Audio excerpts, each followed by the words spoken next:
My dear students, welcome to my channel. Angang sa sargi ngasi channel jigi ahanba class oina tawgadori base. Uchecki wari hairiba ahanba parasini aduna hairiba parase munna taro khangdaba matang yauragadi dum hayang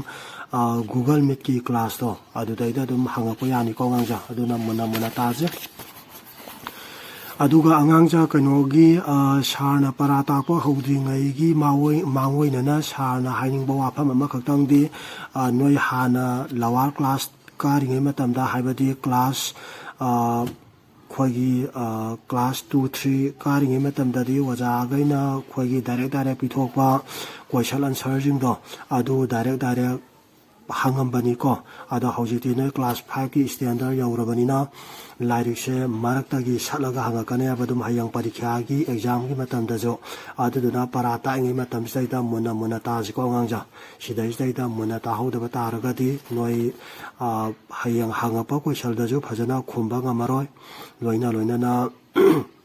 som khangda na sakhi bataragadi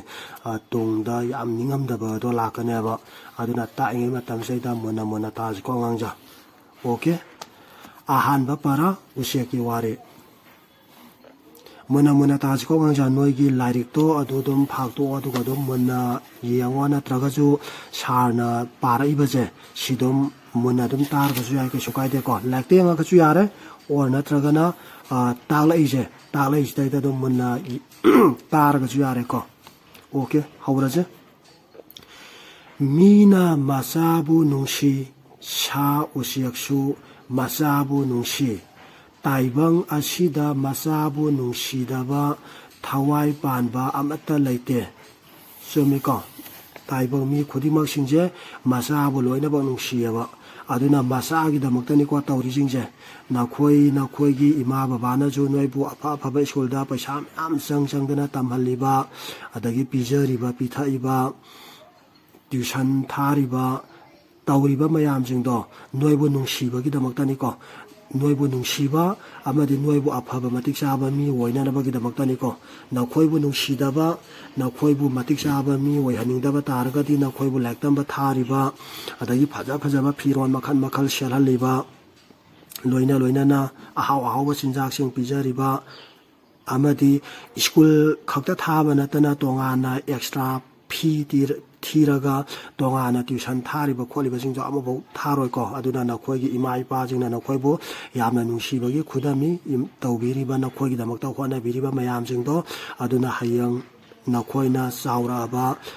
lailai su tamba loiraga matik chaba mi werba matungda na khoigi ima ipa jingbo luna tawbigadabani luna thambigadabani loina na khoigi ima ipa jingna haiba ingadabani aba hauji satra weringai matam staida jo aduna ngausanaba lamphang toba yade lari ojana talapa parajingja muna taba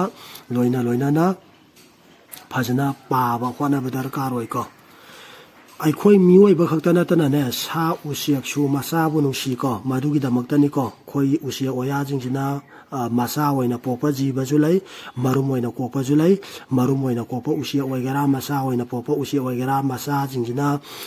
thi humdana machinjak saba haitringai gi matam staida mama pa jingjina koi chat laga koi thiraga masa jingda machinja inbiri do nungsiba gi damaktani ko nungsidaba taraga di masa jingdo bu kaso hanna yang biraro do masa jingdo pokto amaga adum phunto amaga thado amaga sakhrane ba taibang asida masabu nungsidaba thawai panba amata laite sididum khange ko nodum akhoi khudimana loina na ba khangnar ba wafam ne wari amalai yamna nungai ba wari ni dom mona taji litharake ko nongma dananjoi ko ba lining ba nupa amana masa amadi makhoi gi sanana ba thiba satkhibi mamagi nupibu thiba lakhe monataji ko noma dananjoi ko ba lining ba nupa amana masa amadi makhoi gi sanana ba thiba satkhibi magi nupibu thiba lakhe dananjoi amadi magi imung manunggi wari ni ko masidai da lakadori ba wari jaduna monataje yamna nungai ba wari ni ko mahakna masanupa ani makhut samduna purakhi masanupa ahangi maming Devanarayan kawi atonbagina Dayananda muna tajiko Dhananjoy na masanupa anidubu matau karamna purakhiba na hayang hangapa taragadi makhut samduna purakhi na khungadaba loina na Dhananjoy gi masa kaya anuan hangapa taragadi masa ani ne na khungadoi ni ko Dhananjoy gi masa anidu nupara nupira hangagana mu nupa ne khungadoi ba jantai ko aduna parikha gi matam da ju question je hangning ba mawong da hangba yagre aduna ta ingai matam seida muna taw ko ngangja muna ta hoba taragadi hayang parikha gi matam da ju ka sho problem lai roi ko aduna muna ta je masanupa ani dugi maming kari kaubagian hangapa targa ju Devanarayan amasung Dayananda kawena khungadauba samaina punna hangaga su yare na tragana separate oina wahang to yamna masatana Dhananjoy gi masanupa ahan gi maming kari kawi na tragana ko Dhananjoy gi masanupa aton bagi maming kari kawena question do tongan hangaga su yayeba aduna tongan hangapa matamda hangaiba question do gi pakhom piba ngamna na bagi damak to khwana gadaba aduna hangaiba question do gi pakhom matik sana phajana piba ngamge khumba ngamge haraga de taiba paraje muna ta badar karoi aduna muna taw ko ngangja yangje nongma Dhananjoy kauba lining ba nupa amana masa amadi makhoigi sana na bak thiba satkibi magi nupi bu thiba lakhi mahakna masanupa ani makhut samduna purakhi masanupa ahan gi maming Devanarayan kawi aton bagina Dayananda gyantare ko ahan ba paragraph lore ahan ba paragraph sidaida loina ba bab taramani gyan taramani na khale aduna ani shuba paragraph takthara muna taje numitu nungsana prok salami aduna hauji nungsana prok sa agadi hauji khangado je kalian gi matam ni khangado ni ko hauji kalian ni yam sare dana ko yam sare lambi da sorok ta chappada di laira dana imung da leiba da bauda yamna sare ba hauji te aduna amuka parake numitu nungsana prok salami asum lakpada waraduna makhoi u pambi amagi makhongda potharami Dhananjoy ngaihak tumtharure angang anina makhoina makhongda phamliba udumaki mathakta u kasi amada usiak mahum saba urame usiak mapi singna paisilaktuna masa singda masinja inbibadu masin manauna urami usiak masa singi matau ubada mabani nungsibana ngaurame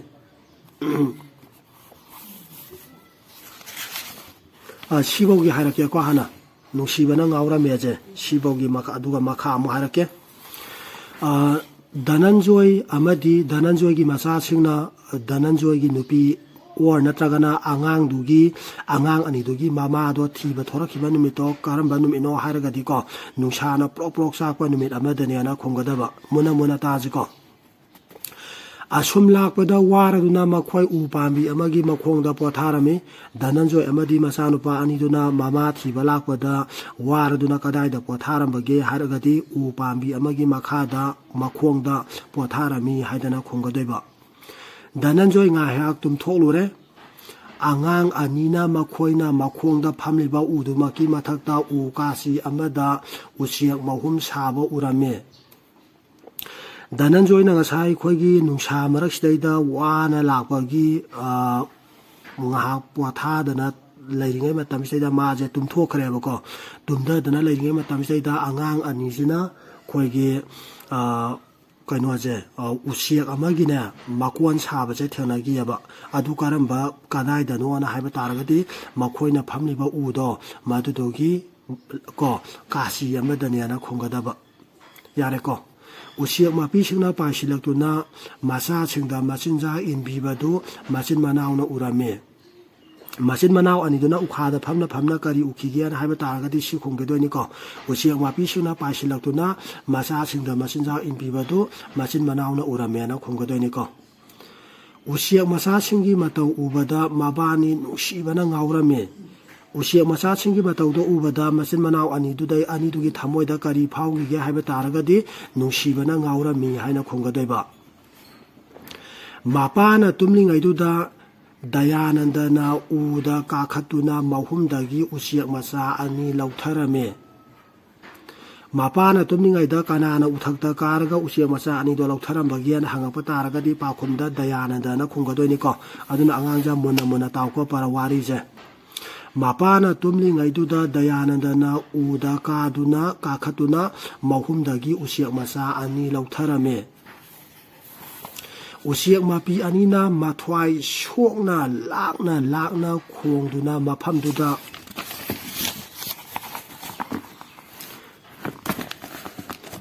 koirai laisinduna pairame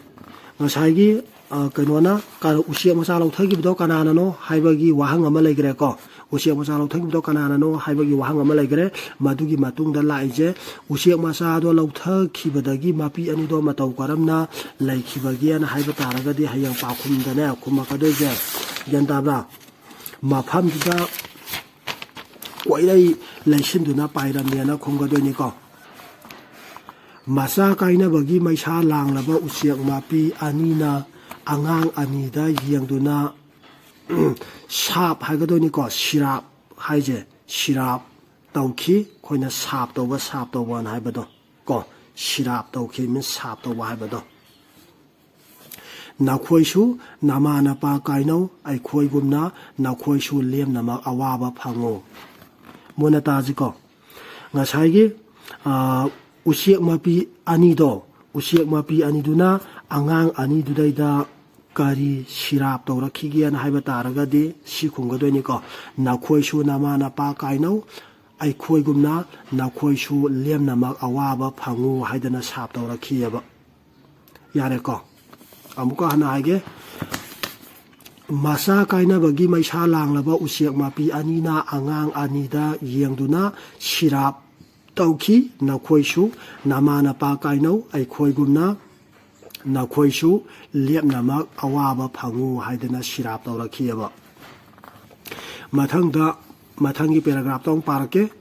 Dananjoyna mikap thorakpada masa anina usiak masa ani sanabadu ukhe Dananjoyna mikap thorakpada kari ukhibagian hangbayai ko question ngatani duna munna taji hayang paba matamdachu muna paji sarna hairiba question jingje masi khakna tabada noina dum pojiban woiba woithokba yaba question jingju dum na sana puthokso aduga dum pa khumsu dum na sana piba sudum tamjau kaisu kaide ko dum Dananjoyna mikap thorakpada masa anina kari tawba ukhiyana khumaga kho hangaba taragadi pakhumda usiak macha sanabadu ukhiyana khumgadoiba gyantare ko Mahakna thiamduna makhoigi mapukning walhankhi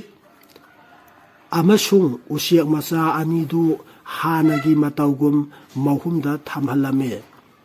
matau adu ubada usiak mapi anidu ngamkhai leitana pialami makhoina angang anida thaujam pikhi kaina ruraba namana pa phangduna nakhoisu aikhoigum amu nungaiba oisanu haidana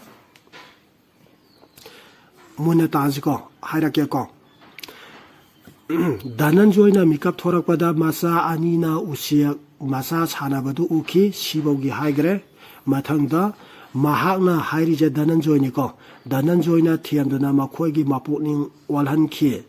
kanana thiamduna angang anigi mapukning walhankibage haiba taragadi hayang pakhumda mapana hairagasu yai natragana Dananjoyna na khumagasu yai kaisu kaide ko anima khumako matamda dum pakhum pirakani aduga amukshu sina tabada question amaju hangbayai Dananjoyna thiamduna kanagi puning walhankhi haiba taragadi Dananjoyna thiamduna macha anigi puning walhankhi na khunggadaiba amasung usiak macha anidu hanagi matawgum mahumda thamhalame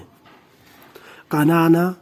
usiak macha anidu hanagi matawgum mahumda thamhalambage haiba taragadi pakhumda Dananjoyna ko haigadoni ko Dananjoyna or mapana haibadagi thamhallamena khunggadoiba matau adu ubada usiak mapi anidu ngamkhai leitana pialame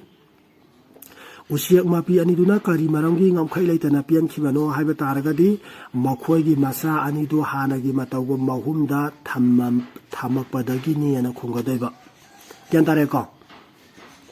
usiak mapi anidu kari marangi ngamkhai leitana pian khibano haiba taragadi usiak masa anidu hanagi matawgum mahumda thambagi ni ana khunggadoiba gyantare ko makhoina angang anida thaujal pikhi kaina ruraba nama napa phangduna nakhoi aikhoi amu nungaiba waisino usiak mapi aniduna mu anga anidudai karamba thaujal pikhiba na mu hangapa yai ko sijo gyan tabra ahan badana sirap gyan tai ko usiak mapi aniduna anga anidudai tawkhiba sirap to karino na hairagana nakhoi su nama napa kaino aikhoi gumna nakhoi su lemna ma awaba phangu ana haigre aduga hauji usiak masa jing do mahumda thamjan bibadagi usiak mapi aniduna haraudana anga anidudai da mu thaujam pire ko adu sigi thaujal ji ju question na hangba yaeba usiak mapi aniduna anga anidudai da karamba thaujam pirakhiba gen hangpa taragadi manataji ko kainaruraba nama napa phangduna nakhoi su aikhoi gum amu nungaiba waisnu haidana thaujal pirakhiaba makha pathaje Dananjoyna masa aniga loinana sana thaknaba thiba sakhibi magi nupi Sribanu thiba lakhi kana ko Sribanu thiba lakhi na hangapa taragadi pakhumda Dananjoy amasung masa aniga loinana Sribanu thiba lakhi na khungadoini ko adagi amuksu Dananjoyna kanaga loinana magi nupi Sribanu thiba lakhi bage haiba taragadi masa aniga loinana Sribanu thiba lakhi na khungadoiba question ngakhtani ko adagi amuksu Dananjoyna masa aniga loinana kanabu thiba lakhi bage hairaga jomo Sribanu thiba lakhi na khungadoiba question je ahum thona hangba yai ko monataje makhoina magi khongul lifam khangkhide Dananjoy amadi magi masasina Sribanu gi khongul lifam khangkhibran hangapa taragadi khangkhide na khungadoine ko mahakti hidinga lalonba singi launam langda thukhi kana bu hidinga lalonba singi launam langda thukhi na hangapa taragadi pakhumda Sribanu khungadoine ko adagi amuksu Sribanu kana gi launam langda thukhi na hangagana hidinga lalonba singi na khungadoiba gyan tai ko question di one to one jin tawraga hangba yai aduna ta ingai matam sida muna taw loina na noina pa ba matam da ju khitang tekiar lauraga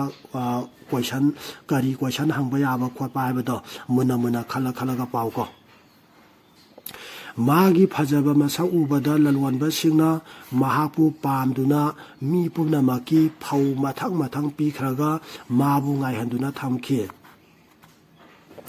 kari maramgi damakta or kari gidamakta hidinga lalwanba singna Sribanu bu phaduna pukhibano haiba taragadi Sribanu gi phajaba masak matawdo adu ubada pambadagi ne na khungadoini ko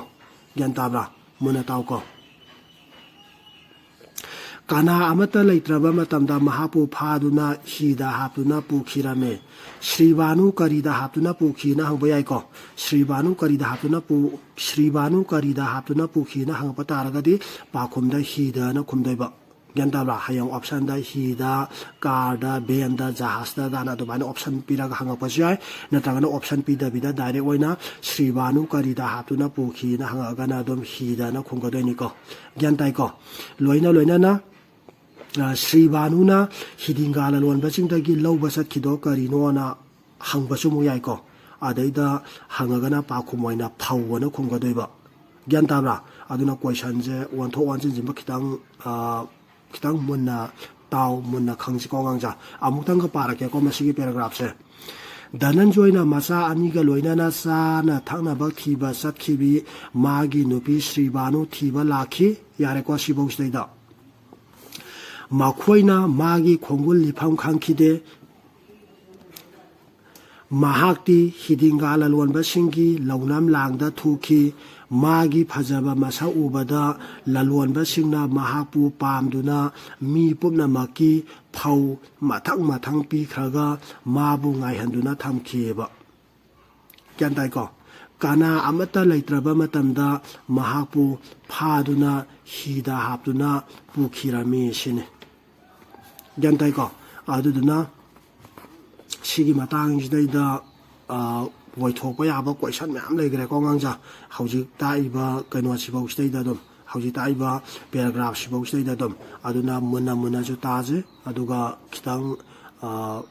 thawai yauna khitang puning sangna ju pa chi ko larik parak pa matamda gyan tabra anga masa oringai gi puktam tamba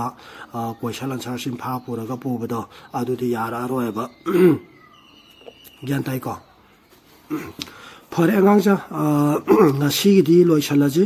mathangi kanoda mo channel da mo thyanaraji aduna noise dom paba yaba phajana paro hona ba yaba honaro noida bata da ba gyan ta da ba yawra ga didum noina hangni ba question ga do adudum sar da stum loi hanga pa yagani ko okay all of you thanks